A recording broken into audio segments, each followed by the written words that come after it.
তো এখন বাজে ৮টা ৪৩ আর আমরা আছি খদ্দা স্টেশনে। এটা আমাদের কল টাইম ছিল আর এখন আমাদের নুঙ্গিতে থাকার কথা, কিন্তু সোহমদা নিজের চুল মেনটেন করতে করতে এত লেট করে দিল। যাই হোক, ওইদিকে ড্রোনের ছেলেরা পৌঁছে গেছে, সে বাকি শটগুলো দেখে নিচ্ছে। কালকে বাড়ি ফেরার পর এত টায়ার্ড থাকা সত্ত্বেও আমি গিয়ে চুল দাড়িটা কাটিয়ে নিয়েছি। আর আমরা খদ্দা দিয়ে ট্রেন ধরে শিয়ালদা চলে এলাম।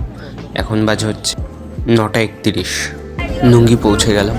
আজকে রাস্তায় একটু বেশি ভিড় ছিল। এটা হচ্ছে গায়ে হলুদের ডেকোরেশন। সৌরিস্তা যেহেতু বিবাহিত, তাই বরকে নেচে দেখিয়ে দিচ্ছিল কীভাবে নাচতে হয়। হলদি শ্যুটটা কমপ্লিট হলো, অনেক মজা হলো, আর আমাদেরকেও লাগিয়ে দিয়েছিল হলুদ। সন্ধ্যাবেলায় আমরাও পাঞ্জাবি পরে রেডি, আর টুপি পরে নিয়েছিলাম কারণ আমার একটু বেশি ঠান্ডা লাগে। লুক সৌরিস্তা অ্যাপ্রুভ করে দিয়েছে। আজকের কাজটাতে একটা অডি বুক করা হয়েছিল।